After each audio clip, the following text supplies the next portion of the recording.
Mit navn er Dorte Stegemann, jeg er kunstner, og de sidste 5 år har jeg arbejdet på min tværfaglige udstilling Opstamning, et familieanliggende.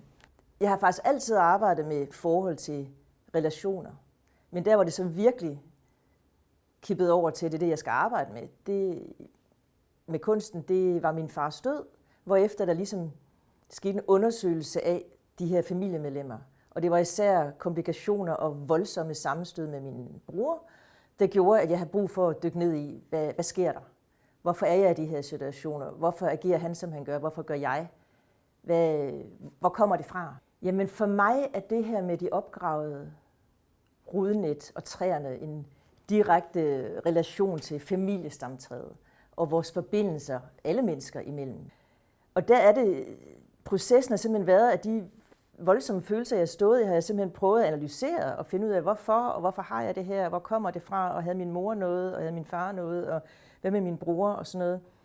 Og i forhold til min mors sygdom med demens, jamen der har jeg decideret lavet værker, hvor jeg ligesom prøver visuelt at få det ud, jeg føler indeni, også i forhold til, at hun på et af malerierne er sovende, fordi det var hun meget, hun var ikke til stede, hun var inde i sin egen verden.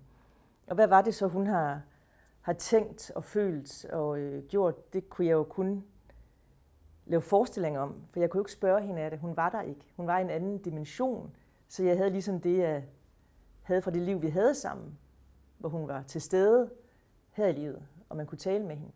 Jeg har altid tænkt tværfagligt. Jeg har altid tænkt på tværs, når jeg laver en udstilling, fordi at det gør så meget mere, og vi mennesker, vi opfatter og tager også ting forskelligt ind. Altså, nogen kan bedre forholde sig til dans, nogen kan bedre forholde sig til musik, nogen kan bedre forholde sig til billeder.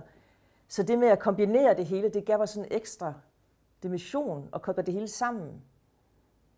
Jeg havde en oplevelse af en, der så malerier, hvor lige pludselig så jeg fik det rigtig, rigtig dårligt at se det. Okay, jamen der er måske noget, der skal arbejdes med der. Altså der er åbenbart noget, der hun ikke selv var klar over, hvor hun lagde bånd på sig selv, om ikke at sige, hvad hun faktisk mente og følte. Jeg håber, at dem, der har været og se udstillingen, de får noget med hjem, som forhåbentlig åbner op for noget i deres egne familieproblematikker. At de har mulighed for at selvudvikle, og i hvert fald sætte det i dialog, sætte det i samtale med nogen, og få det op, det der, hvad end der måtte være af glæder og sorger og problematikker.